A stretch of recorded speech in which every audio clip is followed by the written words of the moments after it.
Telecom. Yeah, sure. So I'm from NGENA, and it stands for... Got your microphone. Sorry. So I'm from NGENA, and it stands for Next Generation Enterprise Network Alliance.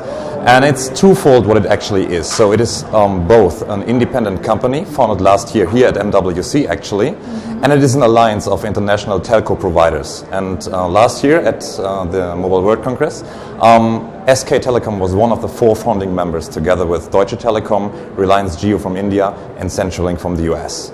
And yeah, we are a guest here at the booth of SK Telecom this year, and it's great to be here and show to the public what we are doing and what we have achieved in the last year. So what purpose does this alliance have? So NGENA is actually providing a global IP VPN to enterprise customers. So what we're actually doing is we are bringing together all the telcos which are part of the alliance.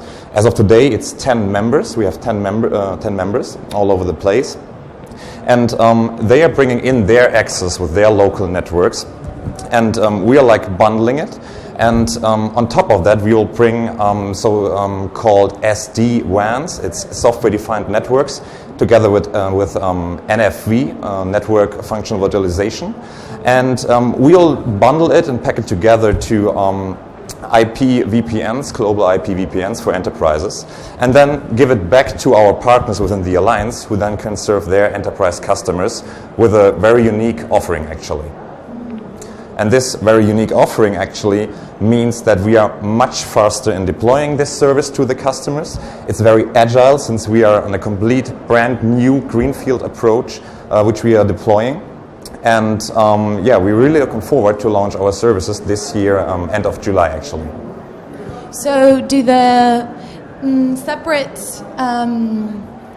offers that SK Telecom has at the booth this year at the Congress, is that included in the alliance, or is it just in telecommunication? It's just telecommunication, but actually all what you can see here, like the future services, as for example 5G and IoT, Industry 4.0, all that words you have heard about a lot, I think we are kind of deploying the basis to really connect the world and really connect the companies which are all over the place with their sites and their factories and their offices.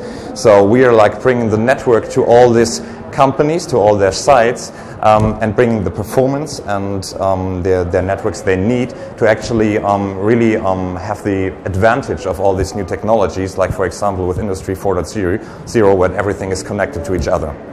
Like a global web of connectivity. Yeah, so to speak. And what we are doing right now is we are rolling out the, so to speak, NGENA hubs. You could also think of it like pop of point of presence, so to speak. And we have already rolled out our first hub in Frankfurt in Germany. And their next coming is in the US, in Ashburn with CenturyLink, with SK in Seoul, and with PCCW in Hong Kong. So this will be the 4 starting points we will have for our network, and then there is 6 more to come by end of this year, and then we are absolutely able to provide global services. Yet there's a focus on developed countries. Oh, well, it depends. I mean, we are actually focusing, of course, on the countries where the most traffic is going to and going out. So of course on countries like the US, Middle Europe, well, all parts of Europe actually, and Asia especially, like Korea, but also Japan and Australia. So the really top 10 ranked countries in terms of in and outgoing traffic on a global scale. Understood. So you mentioned you'd been to the Congress previously? Yes, so NGENA was founded last year here together, as I mentioned, with Deutsche Telekom and SK, for example, and so that's the second time we are here as NGENA. And how do you find it? Is there a difference between? I think it's just great to see all the people and taking all the pictures, because there's so many new stuff around and so many interesting stuff like the cars you have here. I mean, that's the perfect picture you can send to people at home and show them, wow, see, I'm at the very edge of development, and I can show you what's going to happen in the next year. So I think it's always exciting to be here and to really experience the future of technology. Yeah. A future which is pretty much a reality, as we can see. Absolutely. So out of all these novelty things that you've appreciated this year, what's the thing that's most caught your attention? I really think and it's not only because I'm looking at it, but I think the autonomous driving, here it's done together with 5G and other stuff, I think that's really changing the way we are living as of today, because I think we're spending so much time in traffic or in driving. So I really think if that's going to happen, and I'm pretty sure it's going to happen, it's just the question when you really can sit down in a car and just let it drive by its own. I really think that's going to change our lives tremendously. Definitely in terms of like traffic and accidents, it's definitely a pro. But personally, I question whether this autonomous environment that we're moving into, does it mean that we're going to use less cognitive power? Our own cognitive power, if the machines are doing everything for us? Yeah, well, interesting question. But I think we have seen so many huge steps forwards. When you just look 100 or 150 years backwards, there were developments, tremendous developments, which had so much influence on how people have been living, actually.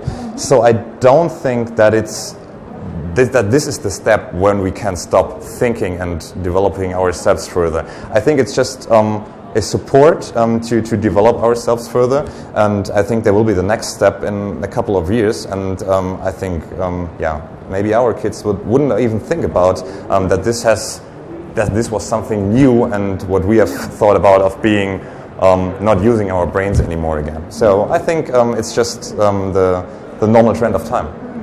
I didn't mean not use our brains anymore, but just using less capacities, like everyday capacities, if we depend on machines to do them. Yeah, well, absolutely. But I think I would rather see them as you can more focus on what you really would like to do or what you have to do. So you don't have to spend so much time or capacity on things which you just have to do your normal day living. So. And I think if you can spend more of your capacity on things you really like to do or you have to do, or you can just use the capacity to really make progress on the important things, I think that's a really good thing. Yeah, fair play, fair. And definitely for future generations, they'll just take it as the saying in Spain says, el pan de cada día, the bread of every day. Right. But at least throughout my lifetime, I have seen the progress of having very simple block-type phones to everything that I'm seeing today. And this is just maybe 10 or 15 years ago. Yeah, well, 20 or so. 20? Okay. Yeah. Okay. But yeah, definitely. I'm very surprised myself. Yeah, absolutely. Anyway, thank you so much for the interview. Absolutely. Yeah, definitely. I hope you continue to enjoy your stay here, and I wish you all the success for your future. Thank you very much. Thank you. It was a pleasure. Yeah, same goes. Bye. Thank you.